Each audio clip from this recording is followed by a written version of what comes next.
Aleluia, Jesus. Glória a Deus.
Com a paz do Senhor. Vamos colocar de pé, vamos orar a Deus, vamos dar início ao nosso culto. Feche teus olhos. Soberano e eterno Deus, em nome de Jesus, nós oramos a Ti na noite desse dia, Senhor. Nós somos gratos por essa oportunidade, por essa bênção. Pedimos, Pai, que o Senhor, aleluia, esteja conosco ao nosso lado.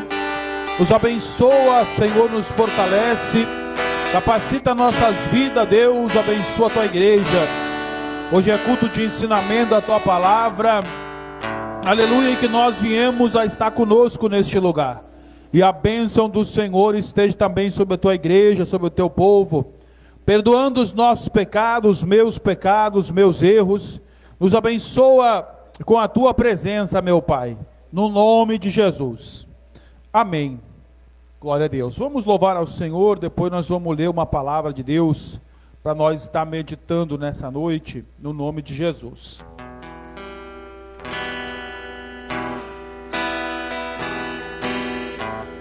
Glória a Deus. Sei que os teus olhos sempre atentos permanecem em mim,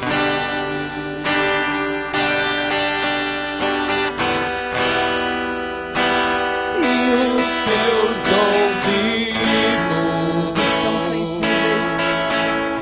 Estão sensíveis para ouvir meu clamor. Oh, glória!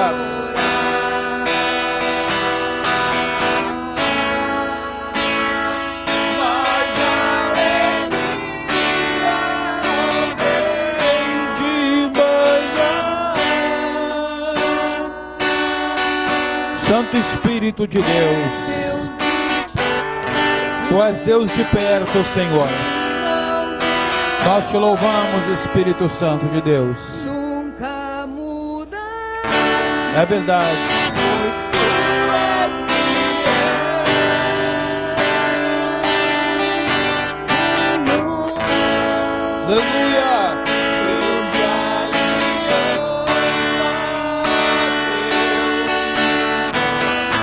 Oh glória, oh glória.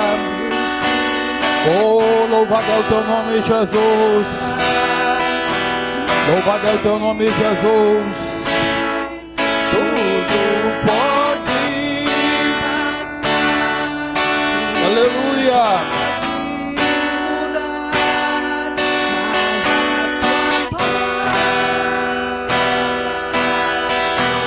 A Tua palavra é poderosa, Senhor. Oh glória.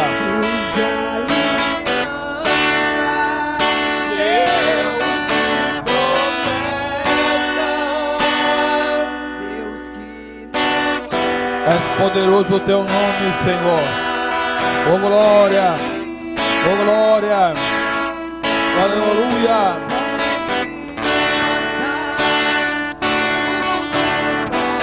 Sim, louvado é o nome do Senhor. Louvado é o nome do Senhor. Oh glória, oh glória a Deus.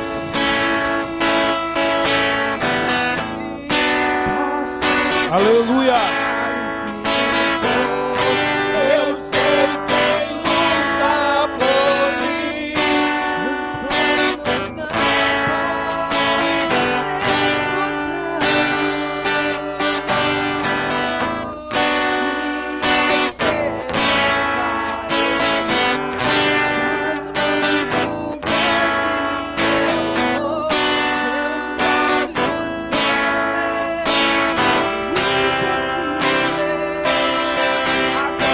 Glória, aleluia.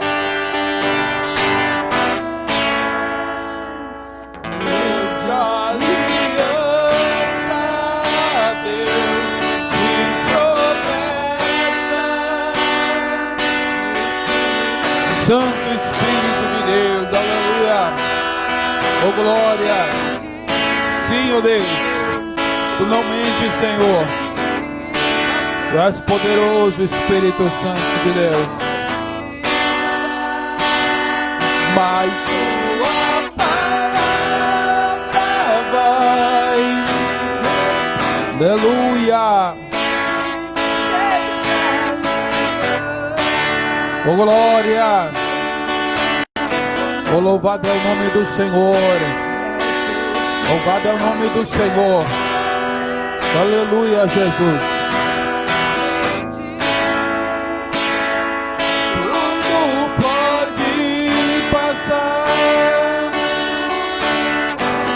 Aleluia, glória,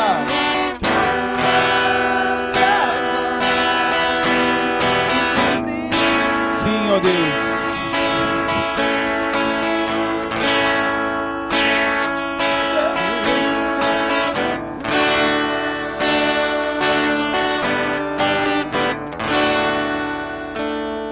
Louvado é o nome do Senhor Jesus. Vamos ler uma palavra de Deus lá no livro de Neemias. O livro de Neemias, lá no Antigo Testamento, né, antes do livro dos Salmos, lá dentre os livros dos profetas, os livros históricos ali. Vai falar do livro de Neemias, no capítulo de número 1. Louvado seja o nome do Senhor. Livro de Neemias, o capítulo é o de número 1. Nós vamos ler a palavra do Senhor nessa noite, em nome de Jesus. Glória a Deus. Amém? Todo mundo encontrou o texto? As palavras de Neemias, filho de Acalias. Sucedeu que no mês de Quisleu, no ano 20º, estando eu em Suzã, a fortaleza, que veio Anani, um de meus irmãos, ele e alguns de Judá. Então perguntei-lhes pelos judeus que escaparam e que restaram do cativeiro acerca de Jerusalém. Disseram-me: os restantes que ficaram do cativeiro lá na província estão em grande miséria e desprezo. O muro de Jerusalém está fendido e as suas portas queimadas a fogo. Sucedeu que, ouvindo eu essas palavras, assentei-me, chorei e lamentei por alguns dias. Estive jejuando e orando perante o Deus dos céus. Vamos orar mais uma vez. Senhor Deus, em nome de Jesus, obrigado, Santo Espírito, por essa oportunidade, por esse tempo, e obrigado também por essa preciosidade da Tua palavra em nossas vidas. Nós te louvamos, Pai, em nome do Senhor Jesus. Amém. Tome o teu assento, louvado seja Deus.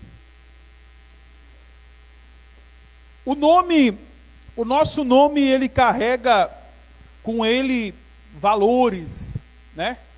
A Bíblia fala que o bom nome, ele tem muito valor. E dentre os personagens bíblicos, alguns nomes nos arremetem a que aquele personagem fez. né? Por exemplo, quando a gente fala de Noé, logo a gente já lembra da arca de Noé. Quando a gente fala de Davi, lembra do Golias. Quando falamos, por exemplo, dos moços lá, Sadraque, Mesaque e Abidnego, a gente lembra da fornalha.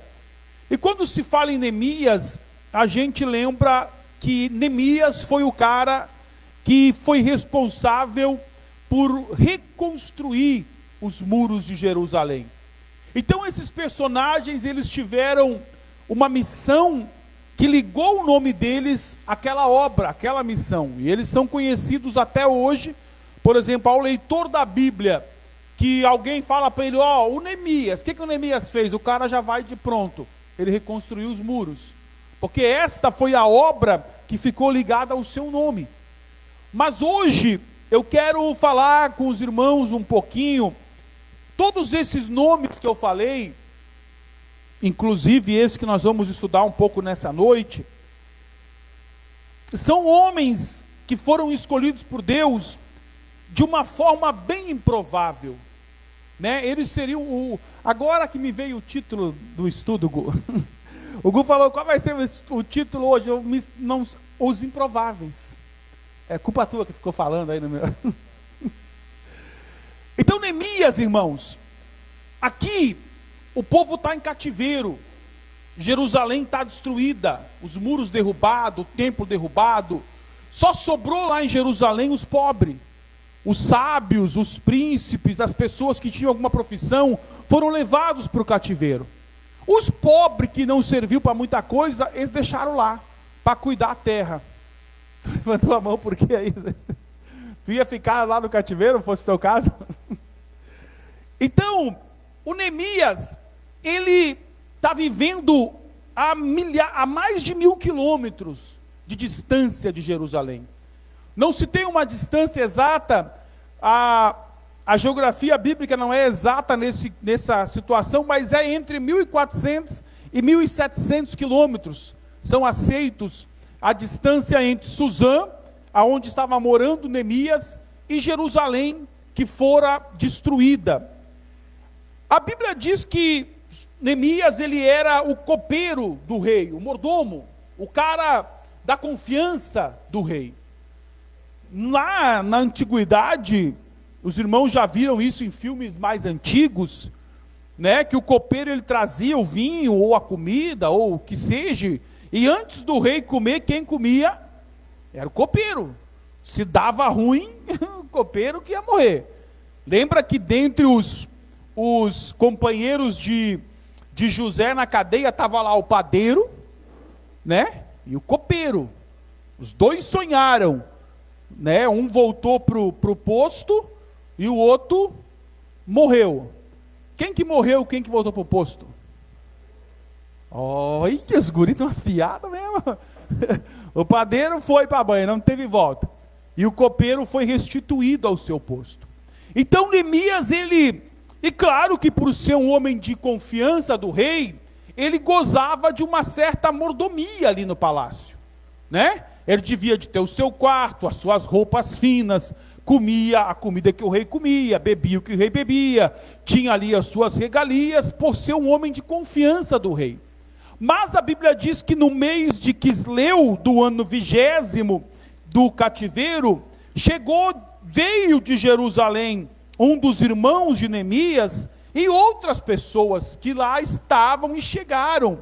Mais ou menos uma viagem de torno de 4 meses eles faziam. Demorava essa viagem por ser longe, ser a pé, né, não tinha asfalto, as coisas tudo, então era uma viagem longa e cansativa. Então chegaram em Suzã, e o Neemias, ele foi lá saber notícia, né, de sua terra. Não se tem muita certeza se Neemias, ele foi tirado de Jerusalém no cativeiro, ou já nasceu no cativeiro. A minha teoria é de que ele foi levado no cativeiro, mas é minha teoria, não tem nada, né? Então ele pergunta e eles falam, olha, quem ficou lá está em grande miséria e desprezo. Miséria, porque a riqueza da cidade que outrora era linda foi destruída. não tem alimento, não tem mercado, não tem nada para eles comprar, eles também não têm dinheiro.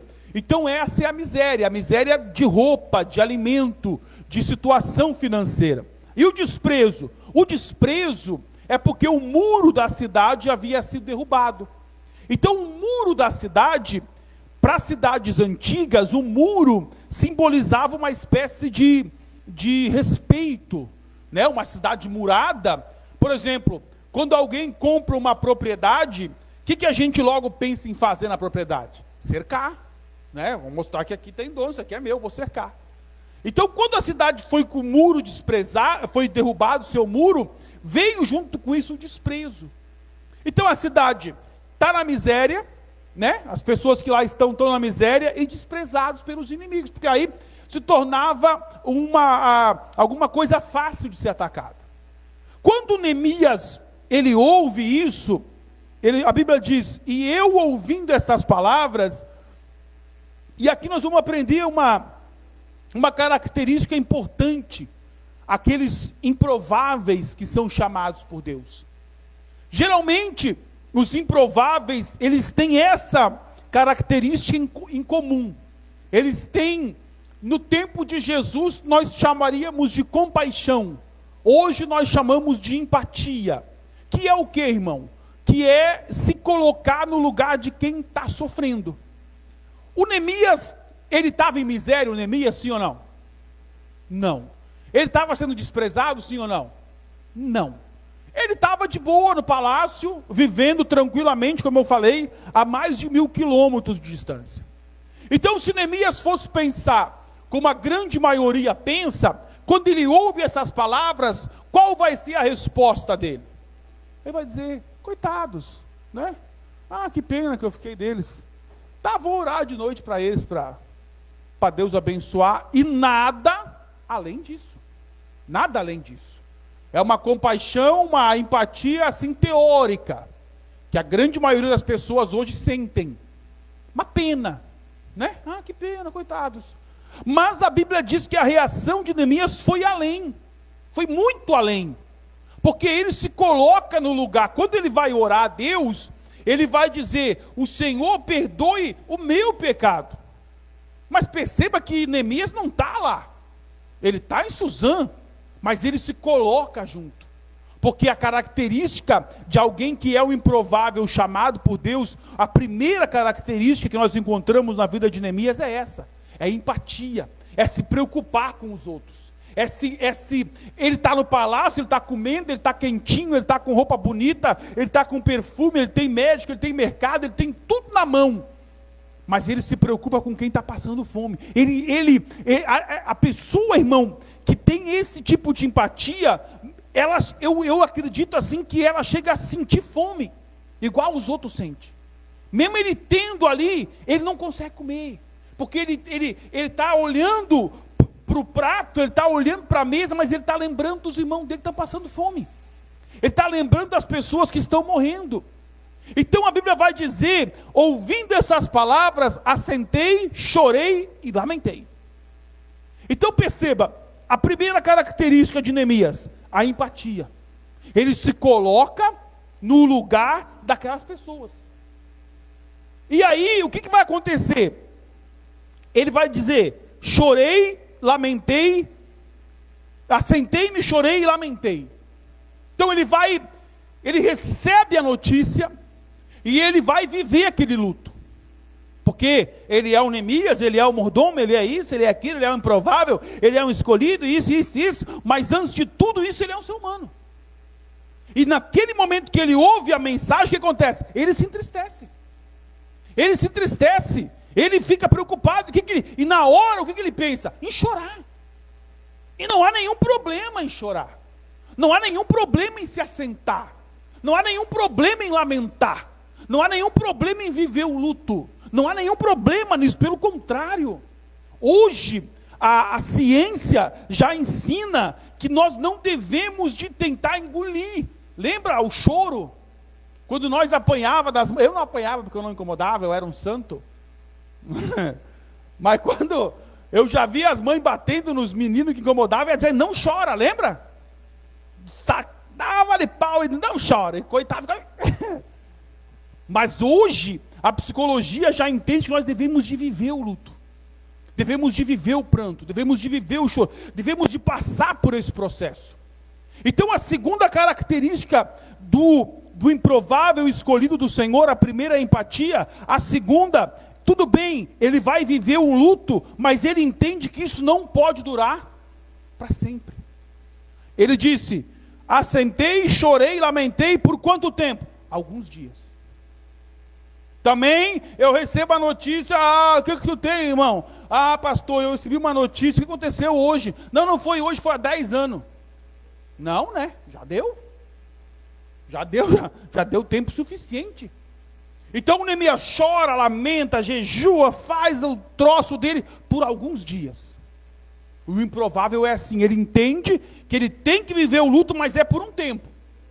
Agora passou o tempo de chorar, de jejuar, e nisso ele está cumprindo na sua vida a palavra do sábio Salomão, que diz que nessa vida tem um tempo para todas as coisas. A Bíblia diz lá, tem o tempo de chorar, mas também tem o tempo de se alegrar. E nós temos que, quem é que vai definir esse tempo aí, irmão? Quem é que vai determinar esse tempo?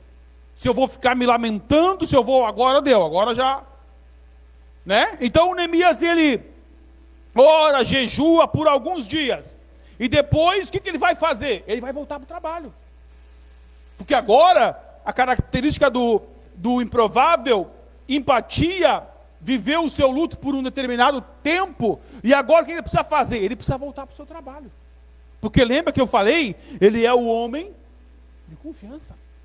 Não tem ninguém para substituir o mordomo lá. Ele é o cara de confiança. Então, ele vai servir o rei.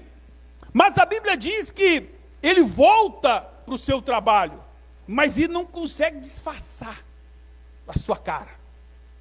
Ele está lá trabalhando e depois outra. O rei conhecia ele. Se tu não conhece uma pessoa e a pessoa vem para ti assim, ali de uma maneira, tu pensa, essa cara aí é a dele de sempre. Então ele é sempre assim. Mas tu conhece a pessoa e tu olha para ela assim e tu pensa, não está legal hoje. A mãe dizia assim, tu não está no teu dinheiro. Eu dizia, que dinheiro? Não tem, então eu nunca estou no lugar porque eu nunca tenho dinheiro. Tu não está legal. E o rei olhou para o Neemias e falou, Neemias, conta para mim, o que está acontecendo? E o Neemias tenta dar uma disfarçada, e o rei fala para ele, por que tu está com essa cara se tu não está doente? E aí, irmão, é outra característica do Neemias aqui. Ele vai falar, isso aqui é importante, irmão, principalmente nos nossos dias de hoje. Isso aqui é importante. Tu tem que falar aquilo que tu está sentindo, mas para a pessoa certa. Tu tem que falar aquilo que tu está sentindo para quem tem poder de te ajudar. Não vai falar para quem quer fofocar, para quem não tem poder, para quem não tem uma palavra. Não. Tu tem que falar para quem pode resolver. Se por exemplo, o Neemias estava triste, estava ali com o seu semblante caído, né? Mas ele não tinha falado para ninguém. Tanto é que ninguém sabia. Mas quando ele chega diante do rei, o rei poderia ajudá-lo, sim ou não? Sim. Então ele falou, é agora. Só que antes de chegar no rei, ele tinha orado. Os irmãos vão continuar a leitura ali, ó, no versículo 5, 6, 7, 8, 9, 10 e 11, ele está orando. E aí ele vai diante do rei, e o rei pergunta para ele, olha, por que está com essa cara se tu não está doente? Ele falou, então eu temi sobremaneira, porque o rei, irmão, poderia mandar matá-lo, porque ele não poderia se apresentar diante do rei com aquela cara de quem não está bem. O rei não quer saber se tu está bem ou não, tu tem que se apresentar diante do rei sorrindo. O rei poderia ter matado, por isso que ele falou, então temi sobremaneira.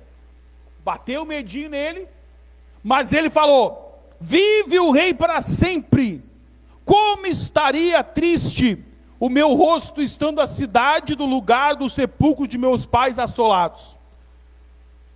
E aí, irmão, ele conta para o rei o que está acontecendo. Ele falou, olha, recebi uma notícia da minha cidade, rei, e isso aí me entristeceu. Isso aí me tirou meu humor, e é isso que está acontecendo. E o rei fala para ele, e daí? O que tu quer então? O rei pergunta para ele, o que tu está me pedindo? Eu não estou te entendendo muito bem, o que tu está me pedindo? E aí, irmão, vai entrar outra característica de quem é o improvável de Deus. Ele sabe exatamente o que fazer. Não importa a circunstância, ele sabe o que fazer. E por que ele sabe o que fazer? Porque ele tem um alvo, ele tem um propósito, ele tem um objetivo, ele tem um foco. Quando o rei pergunta para ele, o que tu está pedindo? Se ele não tem um foco, se ele não tem um propósito, o que ele vai dizer? Me dá aí uma férias, dá uma receita de Rivotril aí, as coisas para mim dormir uns dias aí, umas coisas assim. Não, irmão, ele tem foco. Percebe, irmão? Ele é um mordomo. Ele é um mordomo. O que ele tem que ter na cabeça, irmão, de querer ele reconstruir o muro? Era problema dele o muro, sim ou não? Não fez nada, ele não estava nem lá. Mas quando, irmão, quando Deus coloca alguma coisa no coração de um improvável, de um mordomo, de alguém que não tem a mínima capacidade de reconstrução, Deus está dizendo assim, eu vou levar esse aqui, porque quando acontecer lá, todo mundo vai saber que fui eu. É por isso que Deus chama os improváveis. E o Neemias está diante do rei, ele não tem influência, ele é um copeiro, ele é um escravo. E o rei vai dizer para ele, o que está me pedindo agora, Neemias? Só que quando ele pergunta isso para o Neemias já tem um plano pronto. Está tudo aqui, na cachola. Ele pensou antes de chegar no rei, ele já fez o propósito, ele já fez tudo. Quando o rei pergunta, ele fala, olha, rei, assim, se for do seu agrado, eu gostaria de ir lá, ver como é que está a situação, ver como é que está a cidade, ver como é que está a minha terra, ver como é que está o povo. E a Bíblia diz que, antes do rei responder, estava sentado. Por que será que o escritor aqui fez questão de dizer que a rainha estava sentado junto do rei, no trono ao lado? Por que será, irmão? O que tem que ver? Nós estamos falando do Neemias, do rei, e agora o escritor coloca que a rainha estava junto ali.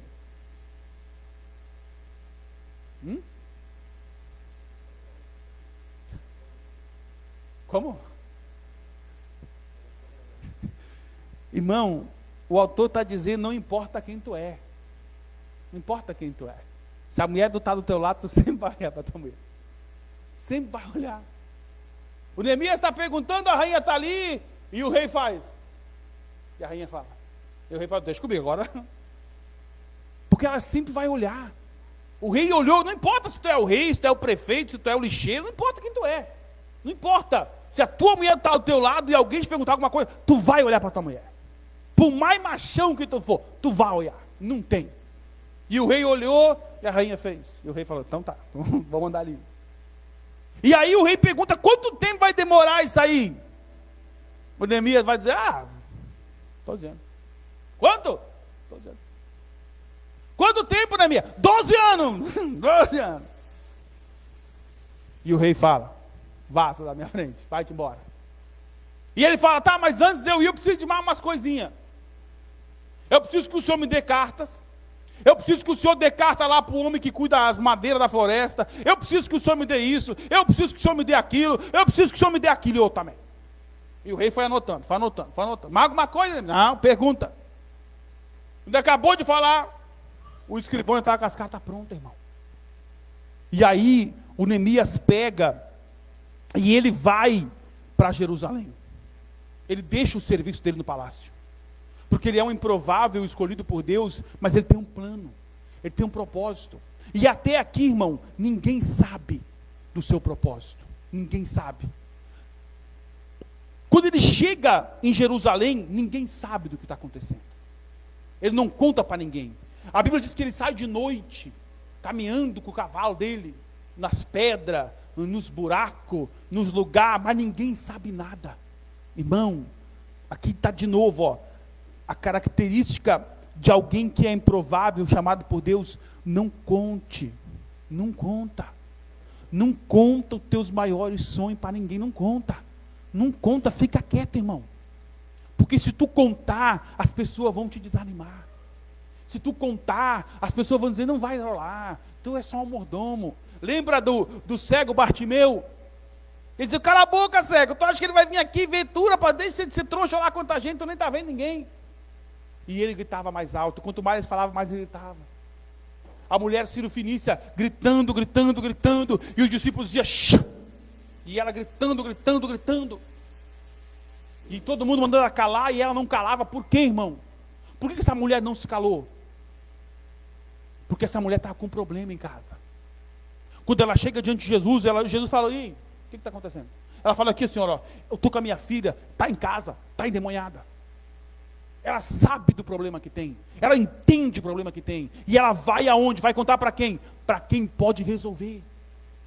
Esse negócio, irmão, que nós temos de estar contando para os outros: ô irmão, o que tu acha? Estou pensando em fazer isso, fazer isso. O cara fala: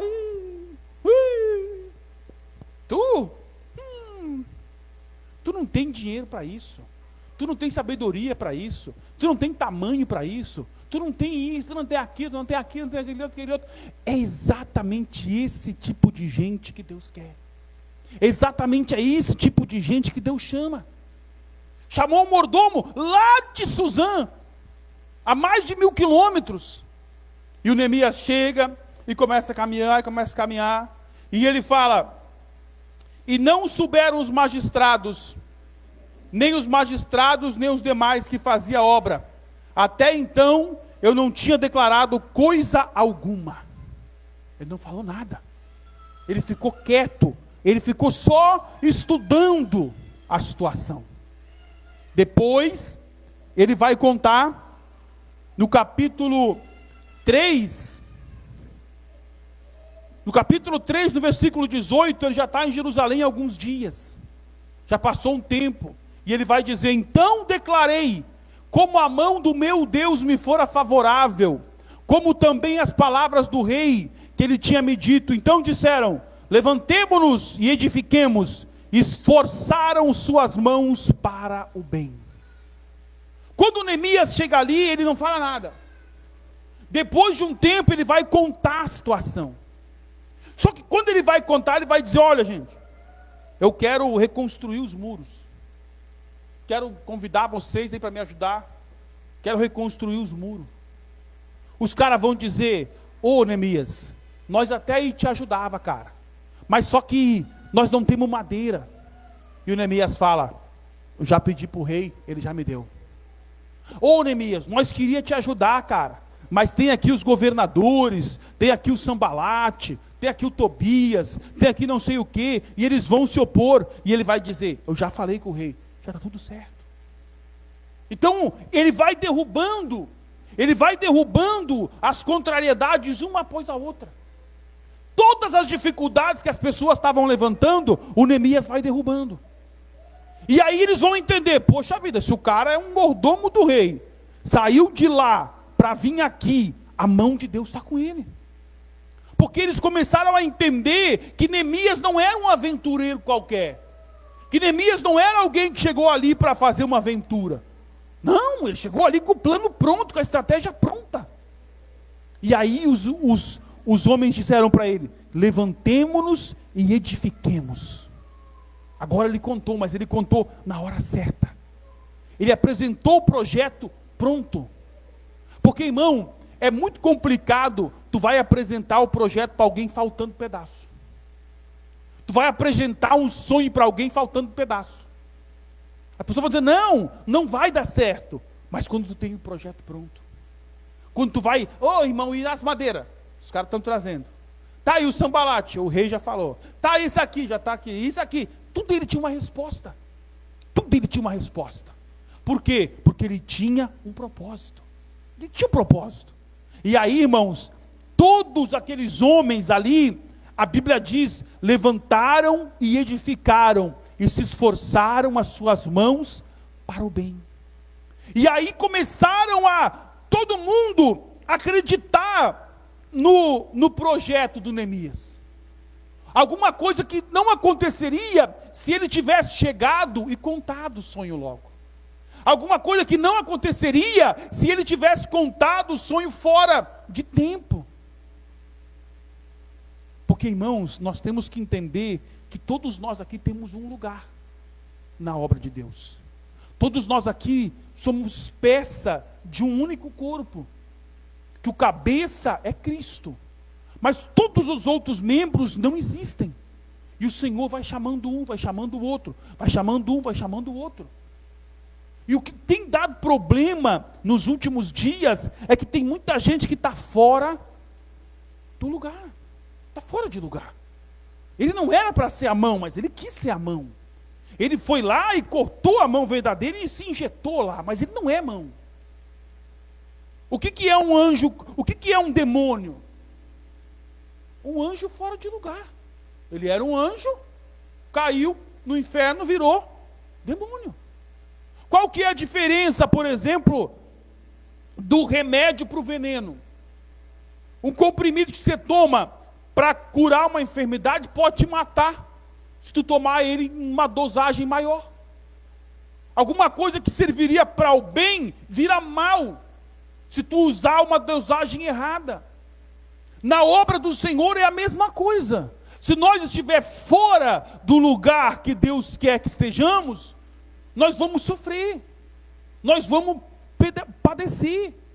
Nós precisamos estar na parte do corpo que é para nós estar. Ah, mas eu quero ser o cabeça já tem, é Jesus. Ah, mas eu queria ser o braço, eu queria ser isso. Não, não é tu que escolhe. O corpo de Deus, o corpo da igreja, o Senhor vai trazendo esse aqui, esse aqui vai ser para ser mão, fica ali na mão. Lembra do Saulo, quando Deus chama ele em Atos 9, e fala para o Ananias, fala, esse cara aí não. Esse cara já matou gente, esse cara já fez isso, fez aquilo, fez aquele outro. E Deus fala, fez até agora, mas a partir de agora, para mim, ele é um vaso escolhido. E eu vou mostrar para ele quanto que ele vai sofrer pelo meu nome. Então as coisas, e Saulo perseguiu a igreja, participou lá do Estevão, ficou 13 anos em Tarso, isolado, e depois ele volta, mas tudo no tempo de Deus. Outro dia nós falamos aqui, quantas igrejas Saulo abriu em Tarso? Nenhuma. Quantas almas ele salvou em Tarso? Nenhuma.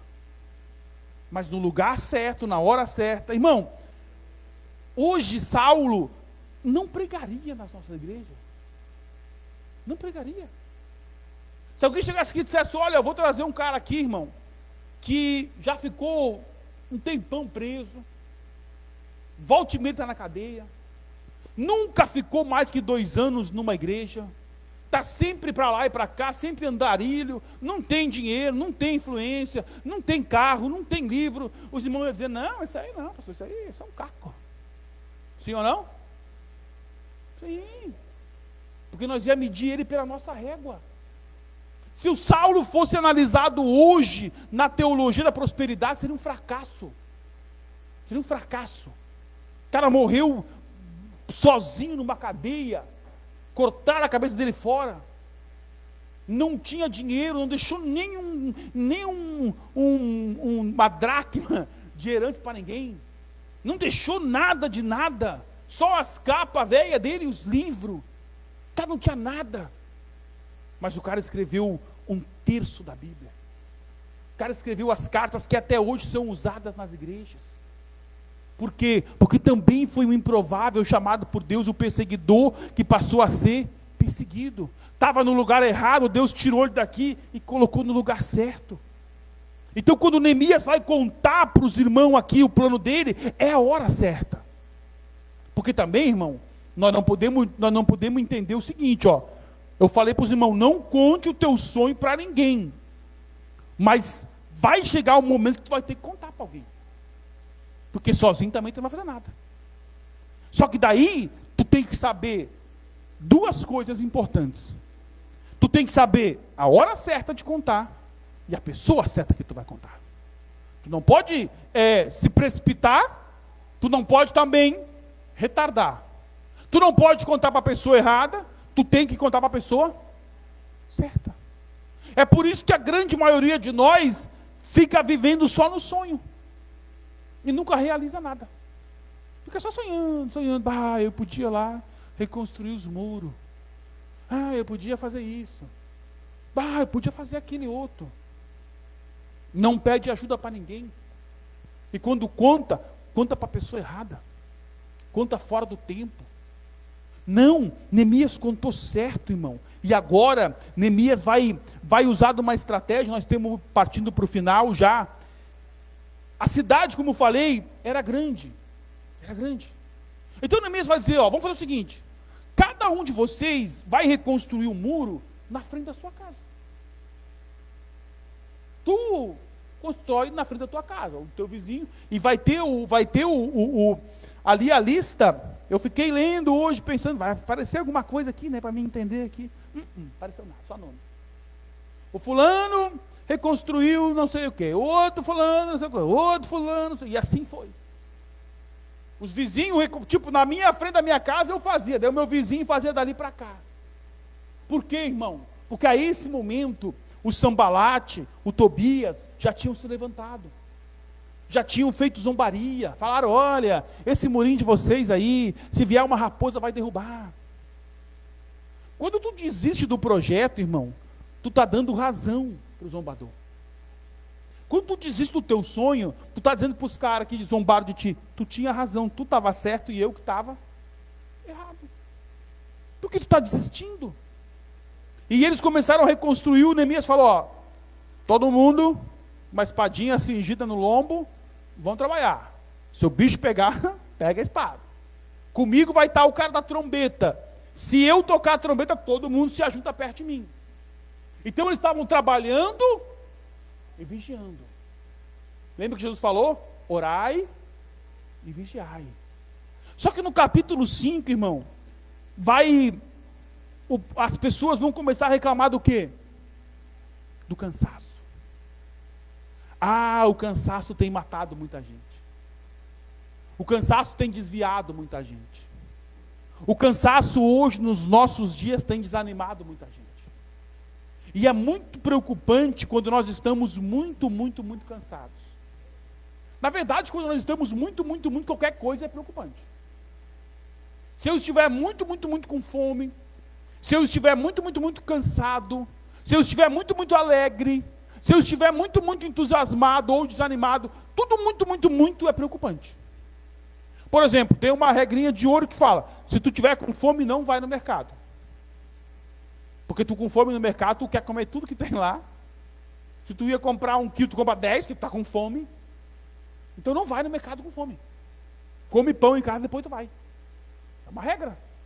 Quando tu está muito, muito cansado, o que fez o Esaú vender a primogenitura dele? Foi o quê? Fome. A Bíblia diz que ele chegou em casa com muita fome. E quando a gente está com muita fome, nós não pensa direito. Eu já fico mal-humorado, fico nervoso, eu já quero logo de uma vez comer. E o Esaú chega em casa, irmão, na casa do Isaac, só tinha aquilo lá que o Jacó estava preparando, sim ou não? Se o Isaac não tinha comida em casa, então ninguém mais tinha. Mas acontece que o Esaú chegou com muita fome. E quando ele chega com muita fome, ele quer comer aquilo que já está pronto. Ele não quer esperar. E o Jacó está lá, né? Cozinhando o troço vermelho dele. Uns falam que é lentilha, outros falam que é sopa, outros falam que é não sei o que lá. Ele está lá. Cheirinho bom, muita fome, quentinho. Ele fala, dá um pouquinho do teu coisa vermelha aí para mim. E o Jacó fala, o Jacó está com fome, sim ou não?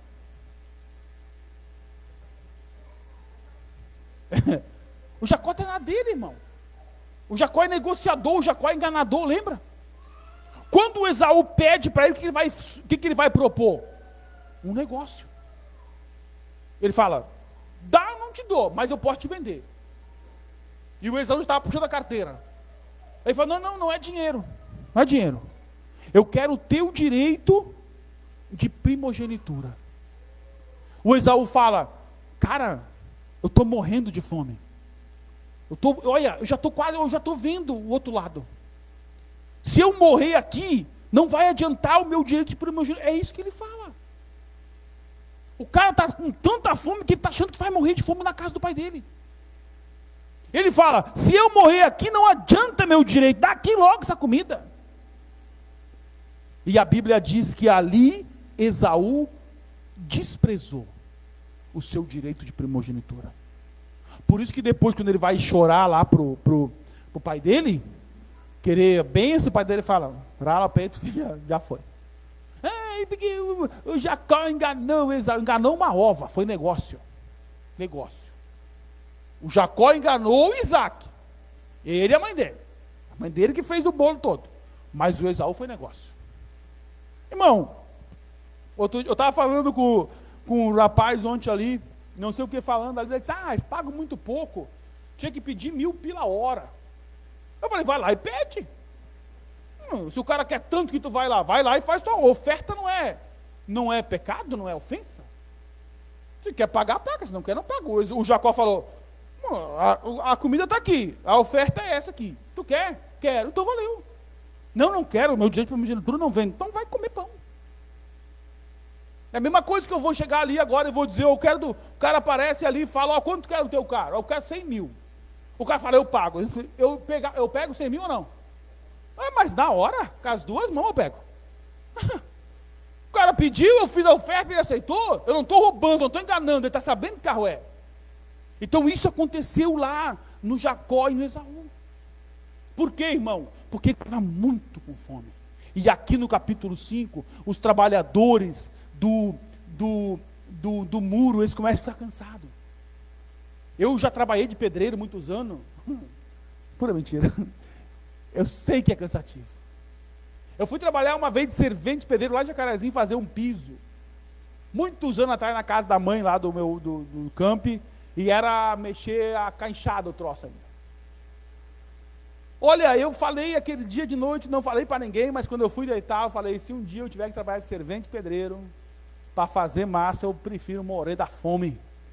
Porque eu cheguei em casa moído, acho que a minha alma ficou lá no campo, aquele dia, tanto que eu mexia aquele troço, nunca ficava bom, sempre tinha que botar mais água, menos água, vai, fazia uma caixona assim, daí eu pensava, vai dar um monte, mas o tamanho dessa coisa aqui, ó. Mas vai aonde? Fiquei de manhã até de noite, nunca mais, eu falo, nunca mais, porque é sofrido, irmão, é judiado. E aqui os irmãos já tinham levantado o muro até a metade, e eram pedras pesadas, eram ferramentas, se hoje já é ruim, imagina tudo isso anos atrás. Então eles começaram a ficar cansados, e quando nós temos cansado, irmão, é que o inimigo vai vir com a oferta dele. E aqui nós vamos encerrar a palavra nessa noite. Não é porque tu é um escolhido, não é porque tu é um improvável, não é porque tu foi chamado por Deus para uma grande obra, que tu não vai ficar cansado. O cansaço é inerente a nós. Quem aqui nunca falou, chorando para Deus, Deus, eu estou cansado. Deus quer morrer. Lembra de Elias? O Elias orava, deixava fazer fogo do céu. Ele foi lá para Deus, eu quero morrer. Imagina nós, rapaz. Nós oremos, não acontece nada, não dá um ventinho, não faz nada. O Elias que tinha um poderoso, rapaz. E ele vai orar para pedir para morrer, imagina nós. O cansaço é inerente a nós. O cansaço é alguma coisa que ele faz parte, o nosso corpo cansa. E às vezes nós vamos estar cansados, nós vamos estar com vontade de chutar o pau da barraca, nós vamos estar com vontade de se sumir no mundo. Nós vamos estar com vontade de botar todo o dinheiro do que tem no carro de gasolina e se mandar. Se é no meu caso, eu não vou muito longe, mas perto aí do meio. Mas dá vontade, é inerente. Mas aqui muda, irmão. Não, a gente pensa, não, eu sou crente, eu não posso ficar cansado. Eu sou crente, eu não posso. É de novo, tu não pode falar para qualquer um, irmão. Tu tem que falar para a pessoa certa, irmão, ora para mim. Estou cansado, estou desanimado. Estou bom para me sumir. largar filho, largar mulher, largar marido, largar todo mundo e mimimi. Tu não pode falar isso para todo mundo. Já pensou se eu venho aqui e falo para os irmãos, irmão, eu estou desanimado, eu vou ir para o diabo que me carregue. Já pensou se eu falo isso aqui? Os irmãos vão dizer, não, pastor está demoniado, vai morar para a... Mas eu tenho que ter meus amigos. Eu tenho que ter meus homens de confiança. Irmão, ora para mim, irmão. Não transpareço. Não deixo passar, mas estou cansado, estou desanimado. Esses tempos aí, esses dias aí têm sido difíceis, estou desanimado. Não há problema, irmão. Não há problema nisso. Não é pecado, não é errado. Não é problema. Tu não é super-homem, tu não é diferente. Tu só tem que saber para quem tu vai falar. Só isso. E o Neemias, as pessoas vão reclamar para ele, o Neemias está cansado, o Neemias já gastou um monte de dinheiro, o Neemias já está 12 anos que ele está em Jerusalém, as coisas não estão funcionando do jeito que ele quer, ele já gastou todas as economias dele, já fez empréstimo no banco, já fez de tudo. Porque a Bíblia diz que todo dia ele botava um boi e 6 ovelhas. Pensa, o bicho era o rei do gado, para ter tudo esses boi aí, para as pessoas comerem. E quando ele está cansado, no capítulo 6, o inimigo vem e fala para ele, primeiro zombaram, depois guerrearam, e agora querem se associar com Neemias. Eles chegam e falam, Neemias, nós começamos com o pé errado, nós viemos aqui te pedir desculpa, tu é um cara bom, aquilo, aquele outro. É o seguinte, nós ouvimos aí que os teus trabalhadores estão cansados, tu também deve estar cansado, e vai ter uma festa, né? Ô, Neemias, tu pensa numa festa, cara, lá no Vale de Ono, tudo a mulherada, cerveja, bebida, é só uma festinha, vamos lá, tu merece, cara, tu tá cansado, que mal vai fazer uma festa? Que mal vai fazer uma distração para ti, para os teus soldados? E o Neemias está na butuca ouvindo. E eles estão ali. Estão querendo corromper o Neemias. E o Neemias está olhando, o Neemias fala, não vou. Os caras vão embora e falam para o Sanbalate, ele falou que não vem. Vai lá e insiste de novo. Os caras foram lá, por 3 vezes. E o Neemias falou, não vou. Mas por que tu não vai? Não vou. 3 vezes, não vai. E aqui, irmão, tá talvez a característica final de um improvável. Ele não desiste. Ele fala, olha aqui, diz lá para os teus patrão que o que eu estou fazendo aqui é muito grande. E eu não posso parar de trabalhar para dar ouvido para as balelas deles. Eu não posso parar de trabalhar aqui para resolver fofoca lá. Eu não posso parar de trabalhar aqui para resolver coisas que estão falando de mim lá. Irmão, nós perdemos muito tempo, muita energia, muita dor de cabeça tentando nos justificar. Primeiro, a Bíblia diz que é o Senhor quem nos justifica. E outra, não te justifica. Primeiro, quem te conhece não precisa que tu justifique, te conhece. E quem não te conhece não acredita. Então por que tu vai perder tempo? Por que tu vai ficar, não vier, que se lasque. O Neemias fala, eu estou fazendo grande coisa aqui e não vou parar para atender vocês. Pronto. Propósito, firmeza, autoridade. E aí, irmão, eles falam, Neemias, então nós queremos também fazer parte desse muro. Ele fala, não, vocês não têm parte nesse negócio. Esse negócio aqui é para os crentes, esse negócio aqui é para os judeus, esse negócio aqui é comigo, eu que inventei esse troço, o Senhor mandou aqui, você, tu Sanbalate, tu Tobias, tu Gerson, tu não sei quem, não sei, nada, vaza, mas nós queremos ajudar vocês, mas nós não queremos a tua ajuda, porque não é todo mundo que vem, irmão, pastor, o cara veio para ajudar, veio nada, a Bíblia diz assim, bendito aquele que vem em nome do Senhor. Se o Senhor manda, tem o Satanás também manda. Sim ou não? Quanta gente já chegou na tua vida, irmão? E tu falou, nossa, isso aí é de Deus. Era de Deus, sim ou não? Parecia. Tinha roupinha, tinha palavra. Lembra?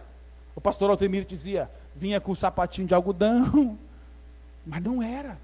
Por quê? Porque a Bíblia diz, bendito aquele que vem em nome do Senhor. Aquele é bendito. Porque se tem aquele que vem em nome do Senhor, tem os outros que não vêm. Por isso, irmão, tu não pode estar abrindo teu coração para todo mundo. Tu não pode estar abrindo teus projetos para todo mundo. Não pode. Não há. O Nicodemos foi até Jesus e falou, Senhor, ninguém pode fazer os sinais que tu faz. Ele era do Sinédrio. Jesus poderia ter dito, olha, até que enfim alguém naquele Sinédrio reconheceu que eu sou o cara, até que enfim. O que Jesus vai dizer para ele? Tem que nascer de novo, Nicão. Não é assim, vinha aí essas palavrinhas, não é assim. Lembra daquela menina que estava lá quando Paulo e os apóstolos estavam indo para a beira do rio para orar? Ela dizia, aqui ó, esses homens aí ó, são homens de Deus. Eles anunciam o caminho da verdade. Ela estava mentindo, irmão, sim ou não? Não. Tá falando, o demônio não estava mentindo dessa vez. Estava anunciando, esses homens aí são homens de Deus. Tu já pensou se é nós? Nós estamos passando assim, alguém fala, isso aí ó, homem de Deus. Nós ia dizer, fala, mas Paulo, a Bíblia diz que Paulo não. Passou um dia, 2 dias, 3 dias, Paulo se irritou com aquilo ali. E Paulo expulsou, havia um demônio na vida dessa menina. Havia um demônio na vida dessa menina e foi expulso naquele dia. Por quê? Porque ela não vinha em nome do Senhor. O demônio estava usando ela para tentar inflamar o ego. Para tentar dizer, olha, viu como nós somos grandão, viu como nós somos isso. Mas aquele que tem uma decisão, irmão, como Neemias tinha, aquele que tem uma decisão, um propósito, que é o improvável chamado por Deus, ele não desiste do seu projeto. Todo mundo tentou desanimar o Neemias, todo mundo tentou desanimá-lo, oferecer oferta, um monte de coisa, e isso e aquilo, mas o Neemias permaneceu firme no seu propósito. Porque se tu é um chamado de Deus, se tu é um improvável, se tu é um escolhido, irmão, tu vai ter que renunciar a muita coisa para viver o teu chamado. E não é coisa ruim, é coisa boa. Não acha que o inimigo vai te oferecer coisa ruim, não, vai te oferecer coisa boa. Muita coisa boa. Lembra quando ele leva Jesus para cima do monte?